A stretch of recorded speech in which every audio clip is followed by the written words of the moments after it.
Samuel milih mana? Gue mendingan punya Tuhan yang bisa gue lihat daripada gue punya Tuhan yang nggak bisa dilihat. Gitu. Milih yang mana? Kalau lu punya Tuhan yang bisa dilihat, berarti itu Tuhan yang bukan Tuhan sebenarnya. Karena dia bisa menyerupai sesuatu. Nanti kalau ada yang bisa dilihat, nanti kalau ada yang lain yang serupa dengan dia gimana? Gitu. Kalau di Islam konsepnya jelas tadi. Walam yakullahu kufuwana, tidak ada sesuatu pun yang menyerupai dia. Jadi apa yang bisa kita lihat, apa yang bisa kita rasakan, apa yang bisa kita dengar, ya itu udah pasti bukan Tuhan gitu dalam bentuk fisik itu. Udah pasti bukan Tuhan. Apakah Allah yang bisa dilihat adalah sepenuhnya bukan Allah? Tentu saja tidak. Kenapa? Karena kalau kita membaca Alkitab, Allah juga sering menampakkan dirinya. Dia sering menyatakan dirinya kepada manusia, walaupun bukan dalam wujud yang sebenarnya, melainkan dalam wujud yang dapat diterima oleh manusia. Ketika saya katakan dalam wujud yang dapat diterima oleh manusia, artinya dalam wujud yang tidak membinasakan manusia. Karena kita mengatakan siapapun yang melihat Allah pasti binasa, siapapun yang melihat Allah pasti mati.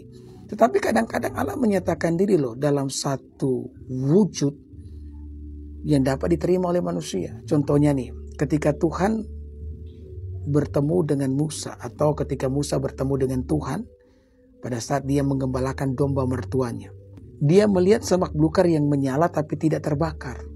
Maka Musa berkata, baiklah saya memeriksa penglihatan yang hebat itu. Jadi Musa melihat itu. Jadi kalau dikatakan bahwa Allah yang bisa dilihat bukanlah sepenuhnya Allah, ini adalah pemikiran yang salah. Maka ketika Musa sampai di tempat tersebut di mana ada semak belukar yang menyala tapi tidak terbakar, dari dalam semak belukar tersebut yang menyala tapi tidak terbakar itu terdengar suara, dan ternyata Allah lah yang berbicara. Jadi Allah seringkali juga menyatakan dirinya loh, sehingga bisa dilihat dan bahkan didengar oleh manusia. Nah, kalau kita berbicara soal Yesus, apakah ketika Allah menjelma menjadi manusia, namanya Yesus Kristus, kemudian Yesus Kristus yang dapat dilihat, yang dapat didengar, ini bukanlah Allah yang sesungguhnya? Dikatakan Yesus bukan Allah yang sesungguhnya karena dapat dilihat dan dapat didengar. Dengan satu keberatan nanti bagaimana kalau ada yang bisa menyerupai Yesus? Saya mau beritahu ya, tidak ada seorang pun yang dapat menyerupai Yesus. Tidak ada. Siapapun itu tidak bisa menyerupai Yesus.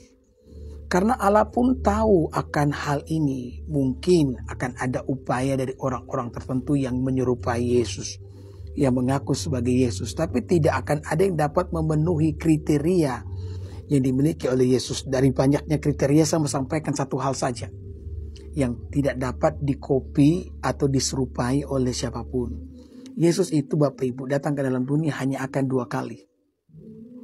Ketika dia menyatakan dirinya. Yang pertama ketika dia datang untuk menebus dosa manusia. Dan ini sudah terjadi. Dan yang kedua, dia akan datang untuk menghakimi orang yang hidup dan yang mati. Jadi hanya 2 kali ini. Jadi ini pun menutup kesempatan bagi siapapun yang akan datang dan mengaku sebagai Tuhan, sebagai Yesus Kristus.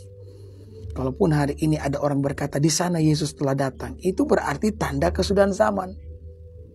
Ya, tanda akhir zaman. Karena ketika Yesus datang kedua kali, maka dia akan menghakimi orang yang hidup dan yang mati, dan itu merupakan tanda daripada akhir zaman itu sendiri. Jadi tidak seorang pun yang dapat menyerupai dia, tidak seorang pun yang bisa sama seperti dia. Terima kasih atas ya pernyataannya ya. Tuhan Yesus memberkati kita semua. Shalom.